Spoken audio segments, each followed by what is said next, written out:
de Apocalipse. Tentarei expor todo o capítulo hoje. Depois disto, vi 4 anjos em pé nos 4 cantos da terra, conservando seguros os 4 ventos da terra, para que nenhum vento soprasse sobre a terra, nem sobre o mar, nem sobre árvore alguma. Vi outro anjo que subia do nascente do sol, tendo o selo do Deus vivo, e clamou em grande voz aos 4 anjos, aqueles aos quais fora dado fazer dano à terra e ao mar, dizendo: não danifiqueis nem a terra, nem o mar, nem as árvores, até selarmos da fronte os servos do nosso Deus. Então eu vi o número dos que foram selados, que era 144.000, de todas as tribos dos filhos de Israel. Da tribo de Judá foram selados 12.000, da tribo de Ruben 12.000, da tribo de Gade 12.000, da tribo de Azer 12.000, da tribo de Naftali 12.000, da tribo de Manassés 12.000, da tribo de Simeão 12.000, da tribo de Levi 12.000, da tribo de Issacar 12.000, da tribo de Zebulon 12.000, da tribo de José 12.000, da tribo de Benjamim foram selados 12.000. Depois dessas coisas vi, e eis grande multidão, que ninguém podia numerar, de todas as nações, tribos, povos e línguas, em pé diante do trono, diante do Cordeiro, vestido de vestiduras brancas com palmas nas mãos, e clamavam em grande voz, dizendo: ao nosso Deus que se assenta no trono e ao Cordeiro pertence a salvação. Todos os anjos estavam de pé, rodeando o trono, os anciãos e os 4 seres viventes, diante do trono, se prostraram sobre o seu rosto e adoraram a Deus, dizendo: amém. O louvor e a glória, a sabedoria e as ações de graça e a honra e o poder e a força sejam a nosso Deus pelos séculos dos séculos. Amém. Um dos anciãos tomou a palavra, dizendo: estes que se vestem de vestiduras brancas, quem são e de onde vieram? Respondi-lhe: meu Senhor, tu sabes. Ele então me disse: são estes que vêm da grande tribulação, lavaram suas vestiduras e as alvejaram no sangue do Cordeiro, razão porque se acham diante do trono de Deus e o servem de dia e de noite no seu santuário. E aquele que se assenta no trono estenderá sobre eles o seu tabernáculo.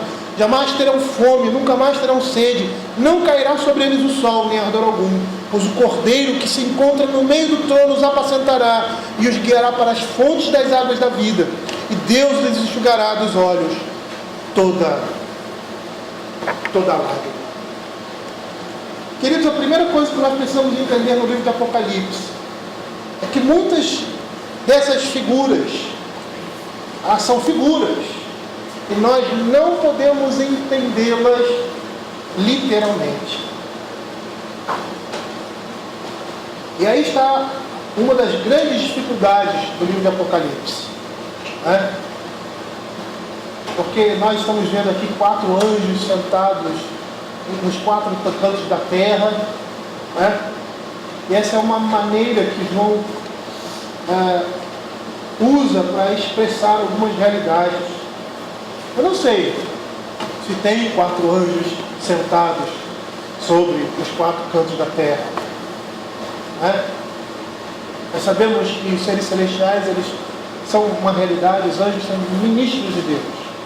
E nós vamos ver que nesse momento, no momento em que Deus traz juízo, esse juízo muitas vezes vem pelas mãos de anjos, como eles eram também mensageiros, e foram os primeiros a trazerem algumas mensagens do Evangelho para o povo de Deus. Mas a grande dificuldade é, muitas coisas aqui não são literais em suas figuras, mas são realidades, porque são fatos. Vamos desenvolver agora o capítulo 7 de Apocalipse. A primeira coisa que nos chama a atenção é que depois de João ver o Cordeiro abrindo os selos, e aí começa a abrir o primeiro selo, o segundo selo, o terceiro, o quarto, o quinto, o sexto, agora há uma parada. E nós vamos perceber que esse último selo está falando sobre o juízo que vem sobre os ímpios. E alguns comentaristas veem o capítulo 7 como um interlúdio, uma pausa entre o sexto e o sétimo selo. E no capítulo 6, como eu já disse, nós estamos vendo o que está acontecendo aos inimigos de Deus. Quando ele diz assim: viu o cordeiro, quando abriu o sexto selo, sobreveio um grande terremoto, o sol se tornou negro, as estrelas caíram pela terra, o céu recolheu-se como pergaminho, os reis da terra, os grandes, os ricos, os poderosos, se esconderam porque perceberam que aquilo que estava acontecendo era o juízo de Deus sobre eles, e eles pediam para que os montes caíssem sobre eles. Eles estavam procurando a morte, mas a morte fugia deles, porque chegou o dia da ira do Cordeiro, como diz aí. E quem é que pode se manter de pé nesse dia? Nesse capítulo, no capítulo 7, há uma parada na visão de João quanto aos seus. E agora é aquilo que ocorre com os santos, com a igreja de Cristo. E é interessante porque não é somente uma leitura textual, nós precisamos compreender o livro de Apocalipse como um todo. E nós estamos vendo aqui que em meio à abertura dos selos e ao juízo de Deus vindo sobre o mundo, nós estamos percebendo que nesse contexto os crentes seriam perseguidos e estariam passando por aflições, como diz lá no verso 9 do capítulo 6, na abertura do quinto selo, quando João vê as almas daqueles que tinham sido mortos por causa da palavra e por causa do testemunho que estavam sustentando. Mas nesse momento aqui nós estamos vendo o que? A glorificação dos filhos de Deus. Isso para nós é um consolo. É o consolo perceber, e era um consolo perceber ali para a igreja naquele momento. Estava sofrendo uma perseguição feroz pelas mãos do imperador romano. Perceber que as suas angústias, que as suas dores, que as suas tribulações teriam fim. Que eles seriam glorificados. E o que nós estamos vendo aqui é o que nós vemos constantemente na história da igreja, da redenção do seu povo. O juízo de Deus vindo sobre os ímpios, os crentes sendo perseguidos, por vezes por causa desse juízo que está sobre os ímpios, e eles se voltam para os crentes, e nesse momento, Deus preservando o seu povo.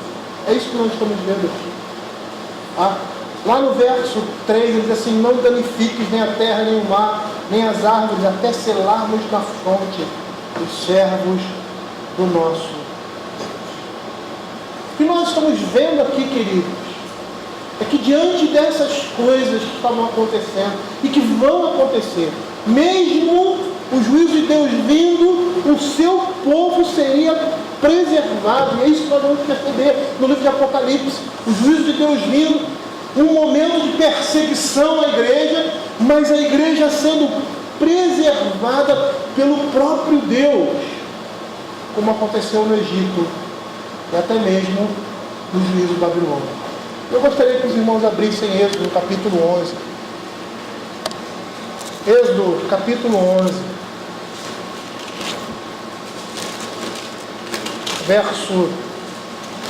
Verso 7. A 10ª praga sendo anunciada.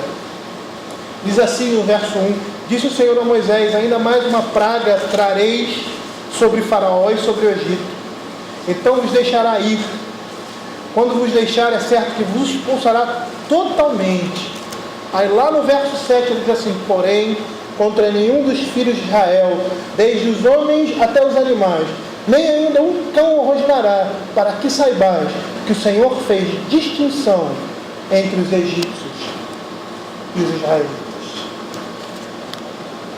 No capítulo 14 ainda de Êxodo, nós vamos ver o seguinte, no verso 19, a passagem pelo meio do mar. Então o anjo de Deus, que ia diante do exército de Israel, se retirou e passou para trás deles. O anjo de Deus que conduzia o povo no deserto. era pela uma coluna de fogo e nuvem. E essas coisas estavam à frente ou sobre o povo para conduzi-lo no deserto. Mas no momento em que eles atravessam o grande mar, o anjo de Deus que estava à frente agora passa para trás. Também a coluna de nuvem se retirou de diante deles e se pôs atrás deles. E ia entre o campo dos egípcios e o campo de Israel. A nuvem era escuridade para aqueles e para eles esclarecia a noite. De maneira que em toda a noite, estes e aqueles não puderam se aproximar. Queridos, é o que nós estamos vendo aqui no livro de Apocalipse. Nesse momento em que está próximo a vinda do Senhor. E essa proximidade faz com que o mundo não evolua, não melhore, mas pelo contrário, os homens andem segundo as suas próprias paixões, se afastem de Deus, cada dia mais persigam a igreja. Mas nós vamos ver uma grande diferença nesse período. E essa diferença ela está manifestada aqui na Escritura, entre o povo de Deus e aquele que não é povo de Deus. No final do capítulo 6, nós temos uma pergunta. Quem pode suster-se diante do grande dia da ira dele? No capítulo 6, nós temos uma resposta. Os santos permanecem de pé diante do Cordeiro. Os santos, no dia do juízo, no dia da ira do Senhor, eles estarão de pé. Como profetizado lá no Salmo, capítulo 1, verso 5. Salmo, capítulo 1, verso 5, diz assim: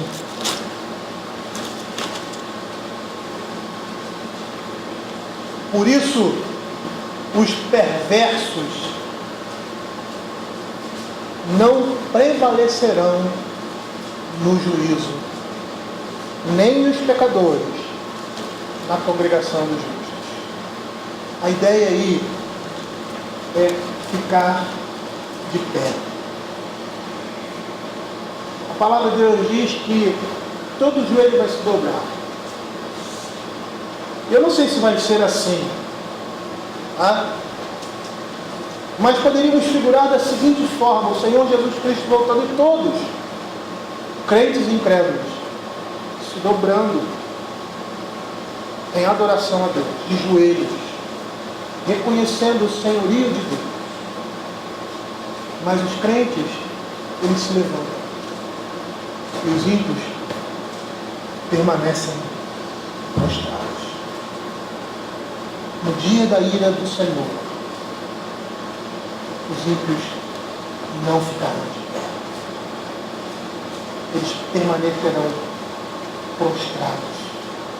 Porque quem vai ficar de pé diante do Cordeiro somos nós, os crentes. O que nós estamos vendo aqui nesses primeiros 4 versos é Deus suspendendo o seu juízo até que o último dos santos seja congregado e selado. Esses santos, eles vão se juntar aos 144 mil, que a Escritura mesmo fala, que representa todo o Israel. E da forma como eles estão aqui, isso é interessante, eu estava pensando, porque os comentários que a gente lê a respeito do capítulo de Apocalipse, eles não dão essa resposta. João todo o tempo ele faz menção ao Velho Testamento. As figuras que nós estamos vendo aqui são figuras do Velho Testamento. Eu fico me perguntando por quê? Por que essas figuras estão presentes ali? Essa pode não ser uma resposta. Mas eu acho que lá o Velho Testamento representava os primórdios, as sombras. E o que nós temos aqui é a concretização da promessa. É a conclusão de todas as coisas. Ao meu ver, eu posso estar enganado, essa relação que João está fazendo com o Velho Testamento, com o Apocalipse, representa na realidade o desfecho de todas as coisas. É o entendimento do que aquelas figuras agora, apontando para a vinda do Senhor, elas representavam. Por mais que muitas coisas estejam desfeitas em Cristo, entendam-se desfazer aí, porque eram sombras, e em Cristo elas se complementam porque apontam para Cristo. Mas nós temos algumas coisas que ainda não aconteceram, que foram profetizadas lá no Velho Testamento, que em Cristo tiveram a sua conclusão, mas ainda vão acontecer. E eu acho que é por isso que ele faz essa ligação do Velho Testamento com Apocalipse, porque na realidade é uma coisa só. É o início, é os primórdios do Evangelho. E aqui no verso 9 e 10, nós estamos vendo eles celebrando como celebravam na festa do tabernáculo. Abram Levíticos capítulo 23, verso 40. Nós vamos ver que na festa dos tabernáculos eles estavam fazendo a mesma coisa que os santos aqui estão fazendo no céu. Diz assim: no primeiro dia tomarei para vós outros fruto de árvores formosas, rosas de palmeiras, ramos de árvores frondosas, e salgueiros e ribeiras, e por 7 dias vos alegrareis perante o Senhor vosso Deus. Eles estavam celebrando da mesma forma que os santos estão celebrando aqui, vestidos de branco e com palmas nas mãos. E além dos crentes estarem celebrando, todos os seres celestiais estão cultuando a Deus. E os crentes aqui, eles são descritos, de certa forma, nós vamos ver isso, como mártires. Lá no verso 13 e 14, quando ele diz: estes que se vestem de vestiduras brancas, quem são? E aí a resposta: são estes que vêm da grande tribulação, lavaram as suas vestiduras e alvejaram o sangue do Cordeiro. Eles estão diante do Cordeiro para todo sempre. São esses que são capazes, não por si, de se sustentarem, estarem de pé no dia da ira do Cordeiro. Eu gostaria de abrir um parênteses aqui para esses números. Não vou dar uma explicação muito técnica a respeito disso, porque eu acho que isso não é muito relevante. Mas nós tínhamos falado anteriormente que o número 7, nós vamos ver vários números na Bíblia, aqui no livro de Apocalipse, com significados. O número 7 significa completude, da ideia de perfeição de alguma coisa que está completa, 7 dias da semana. E essa ideia, 7, é um número de algo que está completo. E o 12 é interpretado para expressar perfeição. O número 12 significa perfeição. É o que nós podemos ver pela medição da Nova Jerusalém. São 12.000 estádios de largura, comprimento e altura, um cubo perfeito. E o que significa 144.000? As 12 tribos de Israel e os 12 apóstolos.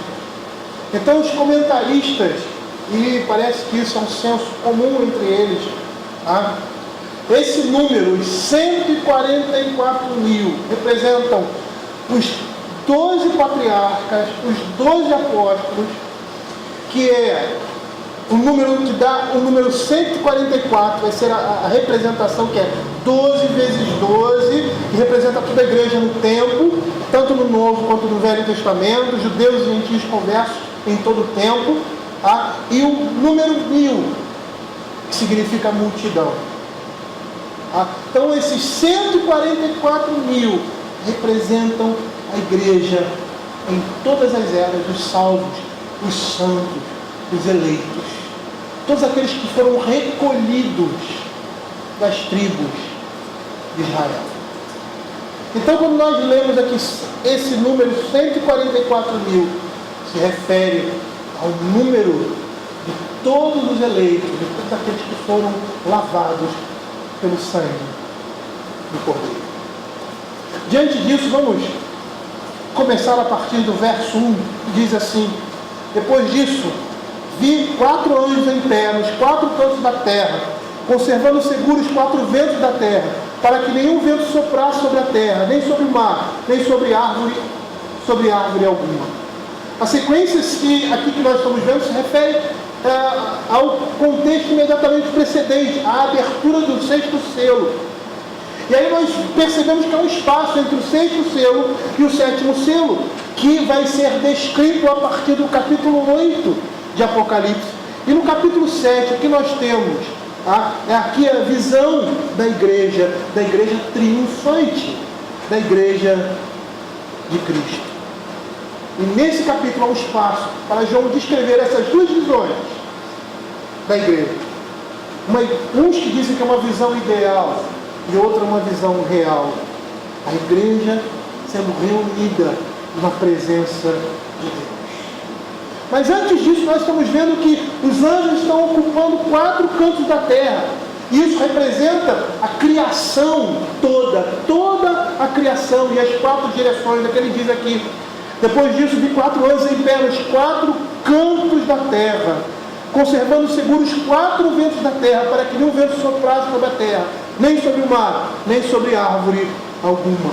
Nós estamos vendo que esses anjos, eles têm autoridade sobre os 4 ventos que sopram sobre a terra e, consequentemente, trazem destruição. Esses anjos aqui, nessa visão figurada de João, eles controlam e restringem o poder destrutivo dos ventos, tufões, furacões e redemoinhos. E nós vamos perceber que esses ventos que nós vemos aqui, vemos em alguns outros textos da palavra de Deus, eles são agentes de Deus para executar o juízo de Deus por meio da destruição. Os ventos aqui na palavra de Deus são instrumentos na mão do Criador para executar o juízo de Deus. Abra o Êxodo capítulo 10, verso 13.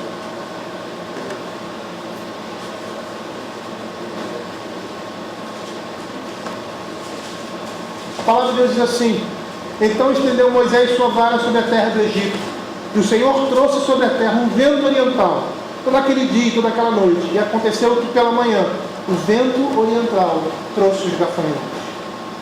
1 Reis, capítulo 19, verso 11.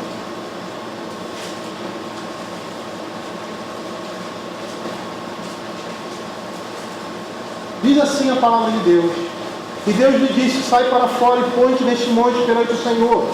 E eis que passava o Senhor como também um grande e forte vento que fendia os montes e quebrava as penhas diante do Senhor. Porém o Senhor não estava no vento.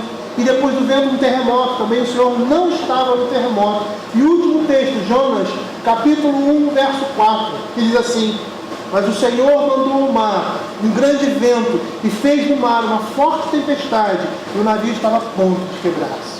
Eu poderia pegar outros textos, são inúmeros os textos que mostram que o poder dos ventos na mão de Deus, Deus causava destruição e usava como seu instrumento o vento que soprava sobre a terra. A imagem que nós temos aqui são anjos que controlam e restringem o poder destruidor desses ventos. E nós precisamos olhar essa imagem como uma imagem simbólica. Por mais que vemos na Escritura muitas vezes determinados anjos trazendo a destruição, e é o que nós estamos vendo aqui, nós precisamos contemplar essa imagem como um símbolo, porque todas essas coisas estão na mão do Senhor.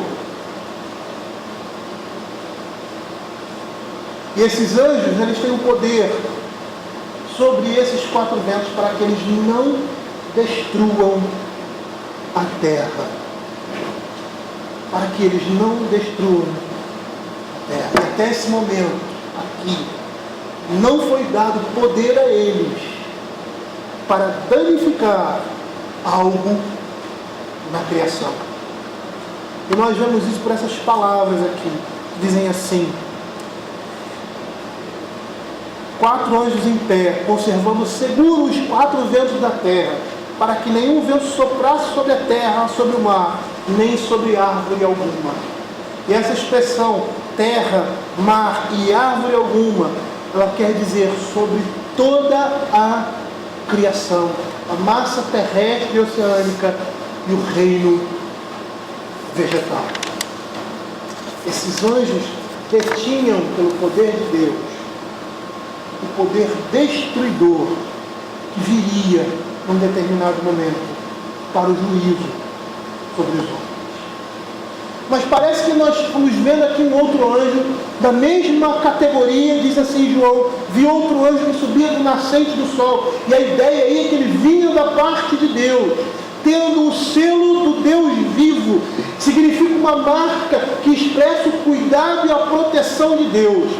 E esse anjo é enviado para neutralizar o poder destrutivo desses outros anjos.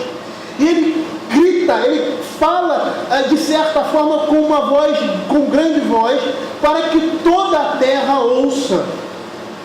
Para que os anjos que estão em toda a terra, cercando a terra, com o poder destrutivo em suas mãos, ouçam a voz do Senhor.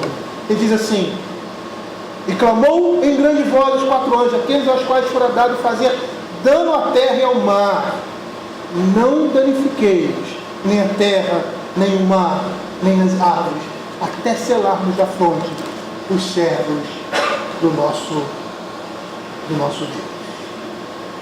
E aqui está algo extremamente interessante para nós.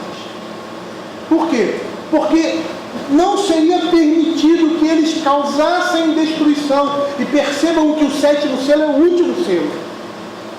Tá? É o selo da consumação de todas as coisas. É quando o dia da ira do Senhor está chegando. E nós poderíamos dizer que esse dia, não sei se seria um dia ou um período de tempo, mas anterior a isso, o juízo de Deus iria aumentando sobre os ímpios.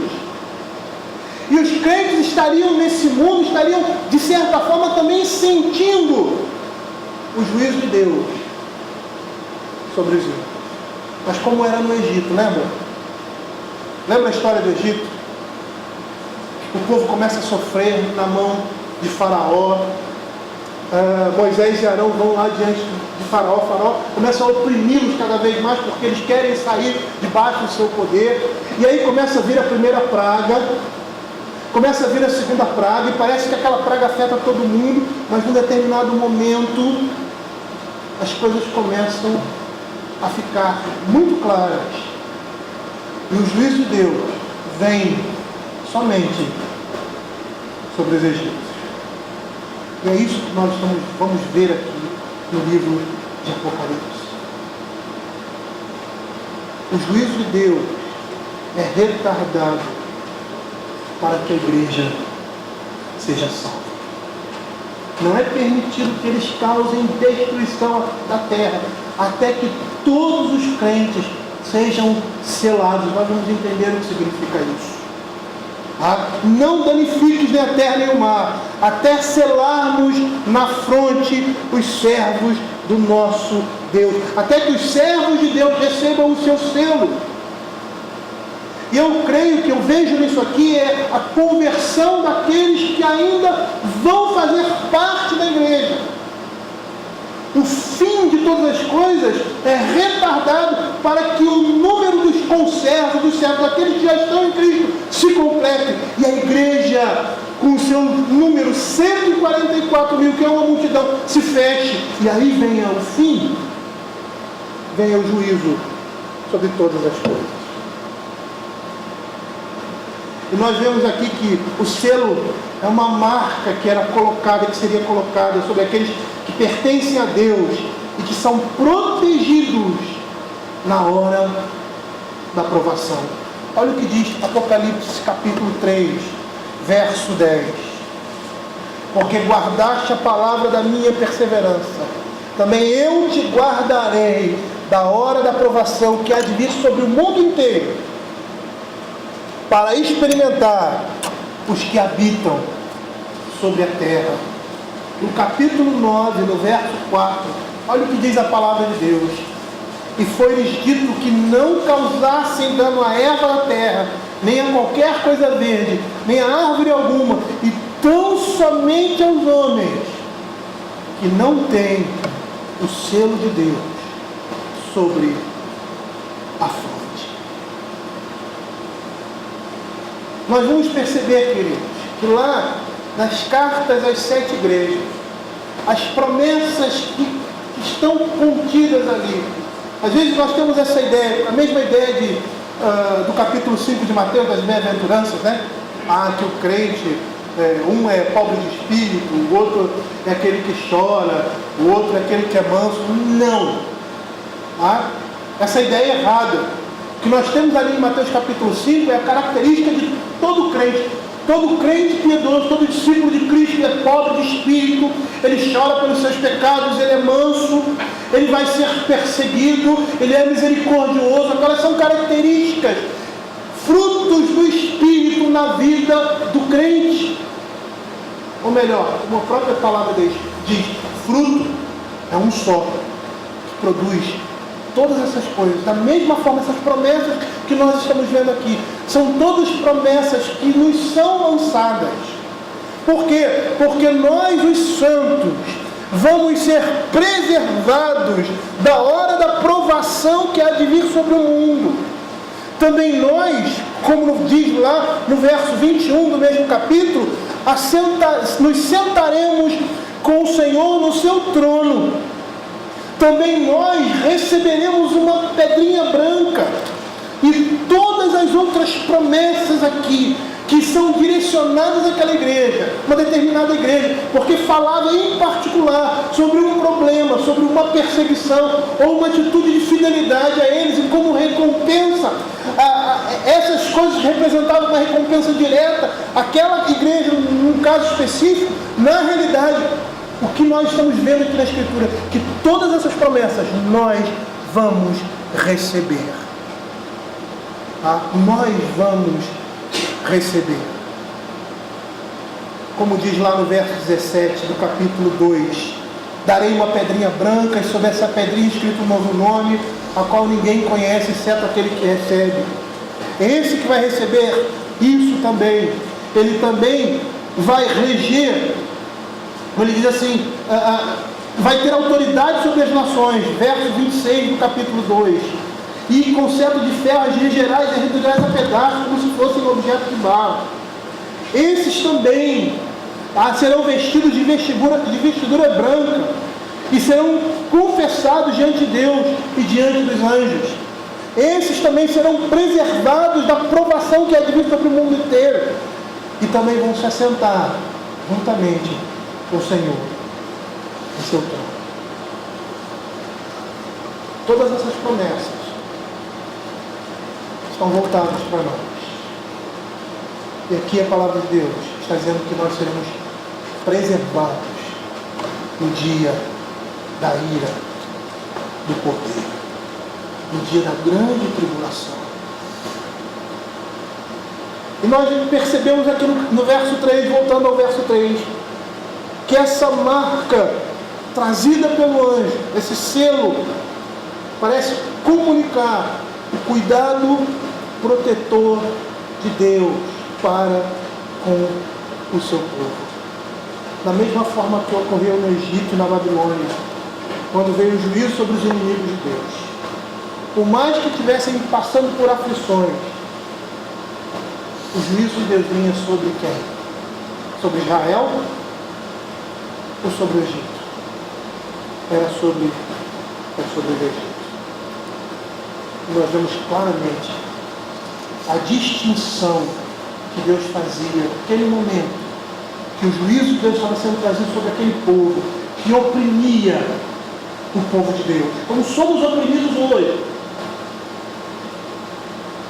E o povo de Deus, por mais que estivesse passando por aquela situação de dificuldade, de perseguição, era notório a diferença entre o povo de Deus e aquele que não era povo do Senhor.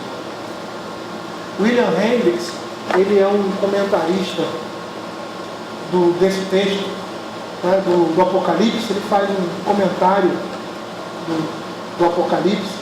Ele diz o seguinte: diz que o selo é a coisa mais preciosa debaixo do céu, que ele vai apresentar 3 funções. Ele protege contra a falsificação, garante uma propriedade e certifica a genuinidade de um documento. E é interessante, queridos, porque essa linguagem que João está usando aqui, de sermos selados, de selo, ela mais uma vez ela vai remeter ao Velho Testamento. E aqui nós vamos ter uma passagem, em Ezequiel capítulo 9, eu gostaria que os irmãos abrissem, muito interessante e significativa para o nosso entendimento do que nós estamos vendo aqui em Apocalipse. Ezequiel capítulo 9, verso 4.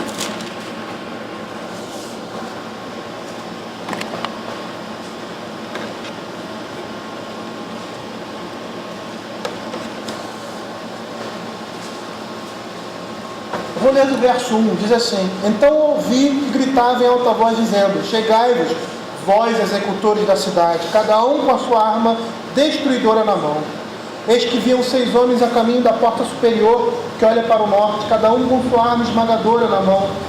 E entre eles, certo homem vestido de linho, com um estojo de escrevedor à cintura.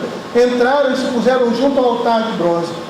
A glória do Deus de Israel se levantou do querubim sobre o qual estava indo até a entrada da casa. E o Senhor clamou ao homem vestido de linho, que tinha o estojo de escrevedor à cintura. Ele disse: passa pelo meio da cidade, pelo meio de Jerusalém, e marca com um sinal a testa dos homens que suspiram e gemem por causa de todas as abominações que se cometem no meio dela. Aos outros disse, ouvindo eu, passai pela cidade após ele, e sem que os vossos olhos poupem, e sem que vos compadeçais, matai a velhos, a moços, virgens, crianças, a mulheres, até exterminá-los, mas a todo homem que tiver o sinal, não vos chegueis.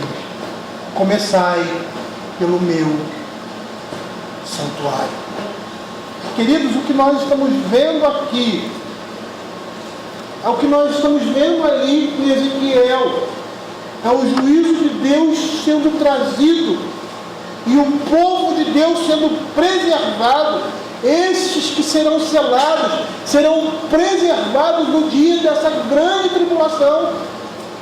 É como aconteceu ali no Egito, capítulo 12, abram aí o capítulo 12 de Êxodo.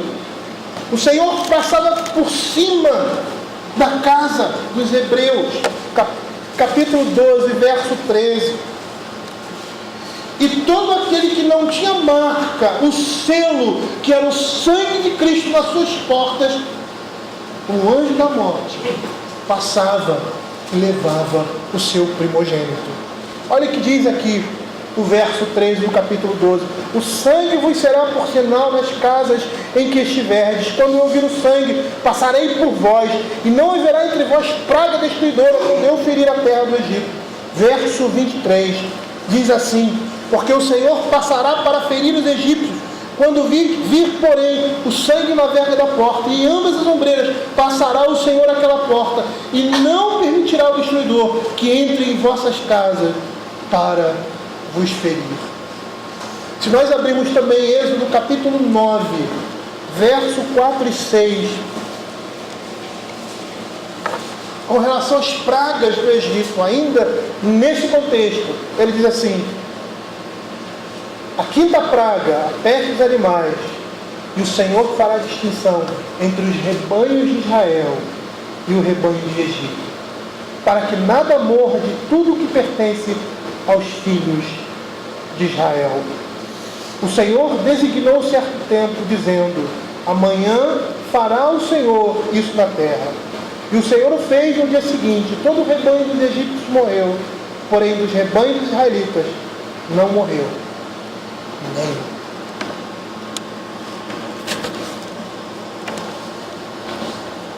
Queridos, o que nós estamos vendo aqui é o Senhor preservando os seus filhos no dia do juízo. Porque o juízo que há de vir sobre o mundo por causa do pecado, porque rejeitaram a Cristo, virá sobre esses homens. E aqueles que têm a marca do Deus Todo-Poderoso, o selo de Deus sobre si, eles não vão receber o juízo de Deus. Pelo contrário, esse juízo passará por cima deles, porque eles foram selados e serão preservados. Ao contrário daqueles que não permanecerão de pé, os crentes estarão de pé diante do Cordeiro. Abra o Apocalipse capítulo 14, verso 1. Nós vamos ver que essa marca, esse símbolo do povo de Deus, é uma marca invisível do Pai e do Cordeiro. Olhei, e eis o Cordeiro impresso sobre o Monte Sião, e com ele 144.000, tendo na fronte escrito o seu nome e o nome do seu Pai. Muita coisa tem se dito a respeito dessa marca, desse selo, que tanto os filhos de Deus quanto os filhos do maligno vão receber. E eu creio que nós não podemos entender isso de forma literal. Mas existem algumas coisas interessantes que nós precisamos levantar aqui. Uma marca na fronte, a ideia aí é na testa ou entre os olhos, é uma marca visível. As pessoas vão olhar para os servos de Deus, vão perceber que eles têm essa marca.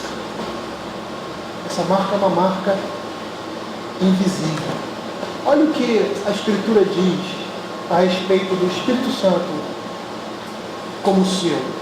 Olha como isso se identifica com as funções que foram descritas acima por William Hendricks, como protege contra a falsificação, garante uma propriedade, certifica aquilo que é genuíno. Abram Efésios, capítulo 1, verso 13 e 14. Percebam como essa linguagem na Escritura remete a esses conceitos.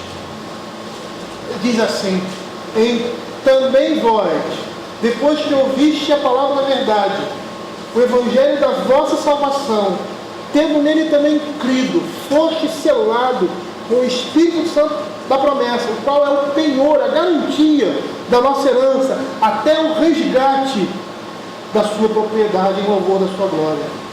Lá em 2 Coríntios capítulo 1, verso de 21 a 22, nós vamos ver o texto da Escritura dizendo o seguinte: mas aquele que nos confirma convosco em Cristo e nos ungiu é Deus, que também nos selou e nos deu o penhor do Espírito em nosso coração.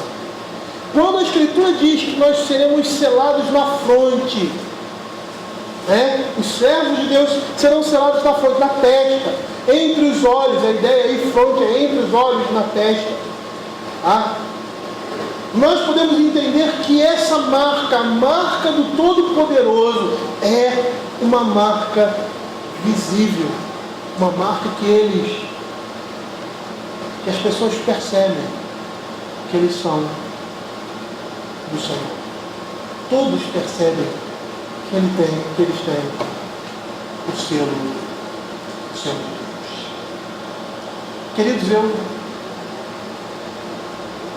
não sei se realmente é isso que eu vou dizer aqui agora, mas me sinto inclinado a pensar dessa forma. Às vezes as pessoas olham para nós e dizem assim: rapaz, você é um cara diferente. E veem pelas nossas atitudes e pelo nosso comportamento que nós somos o quê? Cristãos verdadeiros. Mas vamos tocar nesse assunto mais lá adiante, porque mais adiante Apocalipse fala que os filhos do maligno eles serão marcados na mão e na testa. Tá? E essa marcação não é literal, creio eu. Não tem como entendermos isso literalmente. Tá? Mas eu já vi alguns comentários, eu me sinto inclinado a isso. A testa aqui representa a cabeça, a mente, os pensamentos. E a mão significa o que na Escritura? Obras, feitos. Eu me sinto inclinado a entender que essa marca na mão e na testa, tá? Ela representa o modo de vida e as ações das pessoas.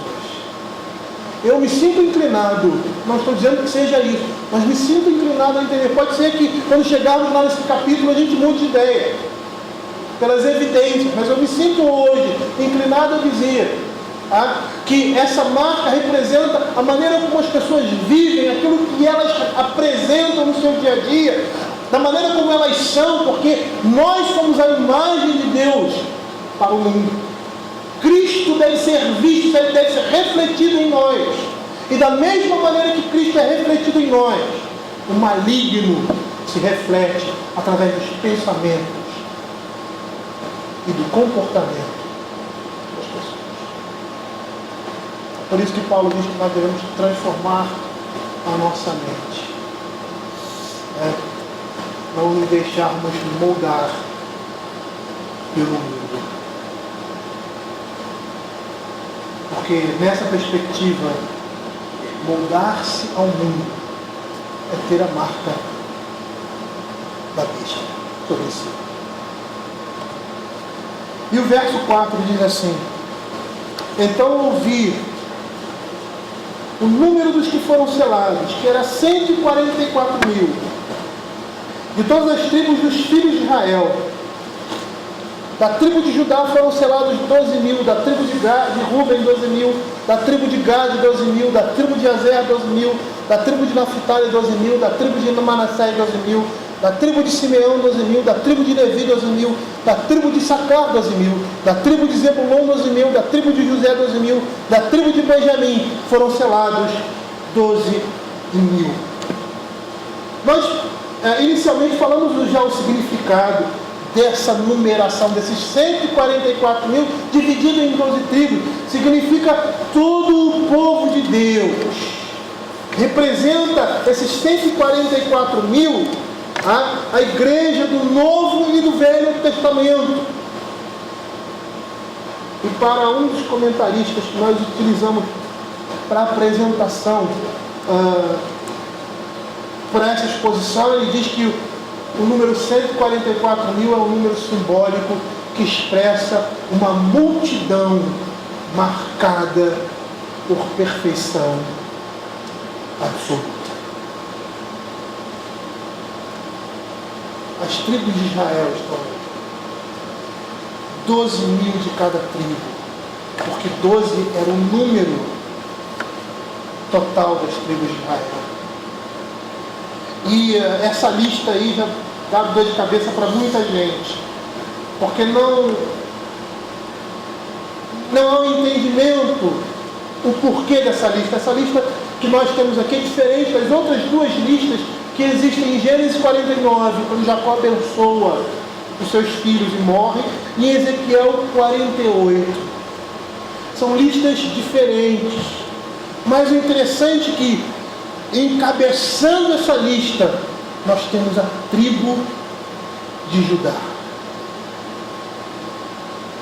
E por que a tribo de Judá está encabeçando essa lista? Judá não era primogênito. O primogênito era Rubens. Essas duas outras listas que nós temos no Velho Testamento, lá em Gênesis 49, segue a hierarquia da primogenitura. E a de Ezequiel 48 parece que segue a possessão da terra. Mas essa lista aqui foge completamente. Mas encabeçando essa lista está a tribo de Judá. Por que a tribo de Judá? Porque Judá representa o Cordeiro. É a tribo do Cordeiro, do Cordeiro de Deus. Queridos, eu não sei se vocês percebem isso na Escritura, mas tudo aponta para Cristo. Todas as coisas apontam para Cristo. Cristo, a palavra de Deus diz que é tudo e todo. A Escritura, a palavra de Deus, se pudéssemos resumir numa só palavra, nós iríamos resumir: Cristo, o Cordeiro de Deus. O propósito da Escritura não é chamar a atenção para homens. As profecias que apontavam para determinados meninos que iriam nascer e que iriam assumir uma posição de mando no meio do povo de Deus, não estavam de certa forma, ou de uma forma completa, apontando para eles, mas apontavam para Cristo que viria. E todos esses eram tipos de Cristo, porque apontavam para aquele que seria o Cordeiro, o Rei, o Senhor sobre todas as coisas. E a Escritura em momento algum exalta outra pessoa a não ser Cristo, Filho do Deus vivo. Porque é o próprio Deus que testifica a respeito dele.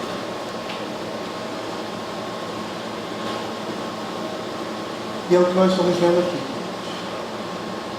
O Senhor está falando do nosso futuro.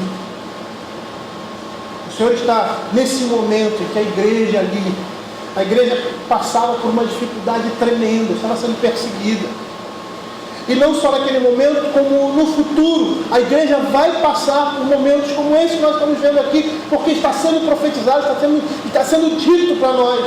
Mas nesse momento, olha o cuidado de Deus para conosco. Nesse momento em que o Senhor está trazendo a revelação do seu juízo, Ele para uma pausa e mostra que em meio a isso tudo, a sua promessa com relação aos seus filhos permanece.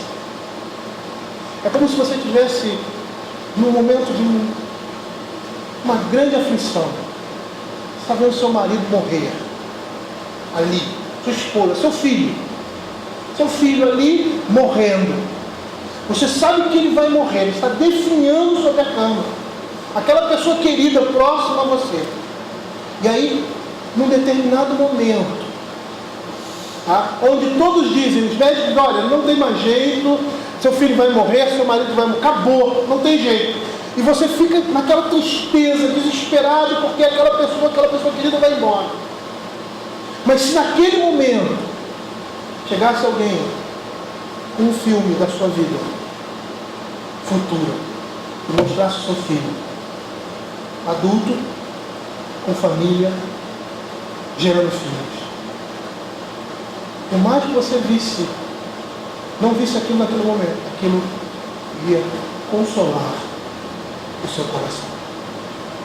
Porque naquela situação você não está vendo saída, você não está vendo nenhum consolo, nenhum refúgio, porque você está no meio do furacão.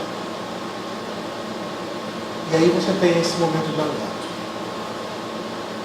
Com esse momento de alento, você consegue suportar as provas, as perseguições e as dificuldades naquele momento que viria, porque você contempla a glória futura. É isso que Deus está fazendo aqui. Daquela igreja ali para nós hoje. Abram Gênesis para terminar. Capítulo 15. Eu gostaria de terminar com esse texto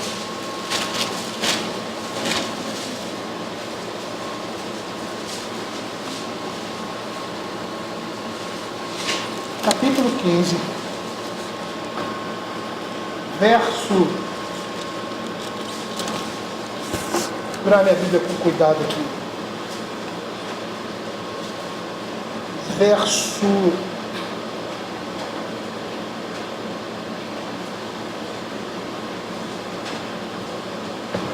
Verso 3 a 6.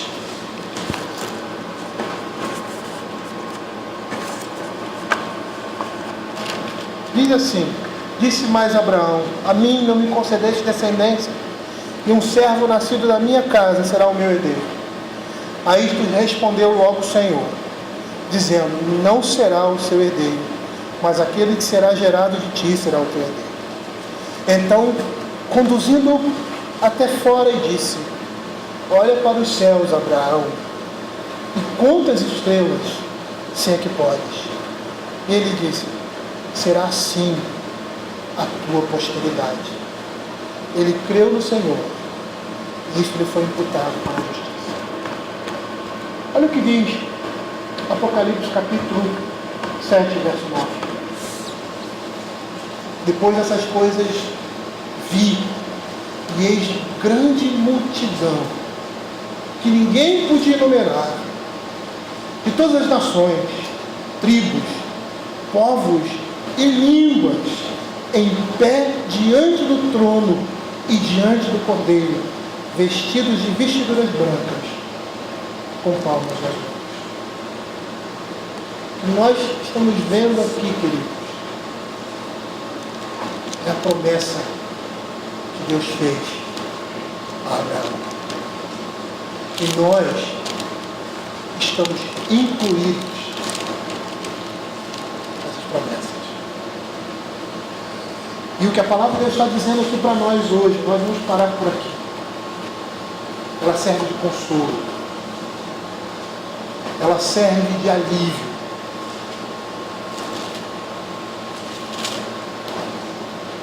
Para as nossas tribulações. Para a fome. Para a sede. Para o sol que nos atormenta. Todas essas coisas são símbolos de perseguição, tribulação e dificuldade nesse mundo. Para nós perseverarmos e ficarmos firmes. Porque um dia nós estaremos com o Senhor. Ser fiel até a morte e dar-te-ei a coroa de justiça. Por isso, Apocalipse capítulo 7, já aqui, para nos dar essa certeza e confortar o nosso coração quando esses momentos de tribulação baterem na nossa porta. Vamos orar.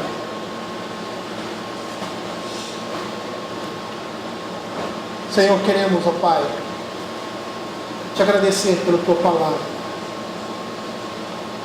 do vislumbre das coisas que vão acontecer. É o Senhor nos preparando para momentos difíceis, Senhor Deus, momentos difíceis que serão impressos sobre nós, momentos difíceis, ó Pai, que serão a consequência da ação dos ímpios sobre a igreja, e que nesses momentos, ó Pai, de aperto, de perseguição, o juízo de Deus virá sobre aqueles que não são do Senhor, aqueles que não são igreja. E da mesma forma como foi ali no desterro babilônico, quando Deus vem, destrói Israel, destrói as 12 tribos, ó Pai, e leva cativo, entendeu? Por juízo sobre a impiedade do seu próprio povo. Mas Ele preserva e guarda no meio da tribulação o seu povo. Ali mesmo, num lugar hostil, na Babilônia, eles são abençoados, eles são alimentados, eles são pastoreados. Da mesma forma no Egito. Em grande aperto, os egípcios pressionando o povo de Deus, oprimindo-os, ó Pai. E diante das portentosas atuações de Deus, do mandato de Deus, Ao invés de recuarem, eles continuavam imprimindo a força, a opressão sobre o povo de Deus, por serem povo de Deus. E através dos juízos que o Senhor estava trazendo ali no meio dos egípcios, o povo de Deus, paulatinamente, era diferenciado e resguardado, ao ponto de perceberem claramente que o juízo de Deus estava sobre eles e que o povo de Deus estava sendo preservado no dia da ira do Senhor. E é isso, Senhor, que vai acontecer conosco. Por isso queremos pedir, Pai, que o Senhor esteja consolando os nossos corações e preparando a sua igreja, não somente para esse dia, mas para toda e qualquer tribulação, sabendo que um dia as nossas lágrimas serão enxugadas, o nosso pranto se findará, porque estaremos eternamente com o Senhor. Consola, Pai, os nossos corações, nos fortifica. É o que nós pedimos, porque somos fracos, somos débeis. E que não olhemos para as coisas simples do mundo, que representam e são pecados, mas por uma simplicidade ao mundo ou por uma concordância geral. Às vezes pode nos parecer que essas coisas são legítimas, mas que nós possamos perceber que tudo aquilo que não vem do Senhor vem do maligno. E que por mais simples ao mundo ou a nossa modernidade, elas representam, Senhor, a amizade do mundo e a inimizade com Deus. Que possamos ficar distantes dessas coisas e não fazer como eles fizeram, desejar a carne da escravidão, desejar a água da escravidão, o teto da escravidão, mas saber que para chegar num lugar onde mana leite e mel, nós precisamos passar pelo deserto. Um deserto em que o Senhor, no meio desse deserto, vai nos preservar e nos guardar. Fica conosco, Pai. É o que nós pedimos. Em nome de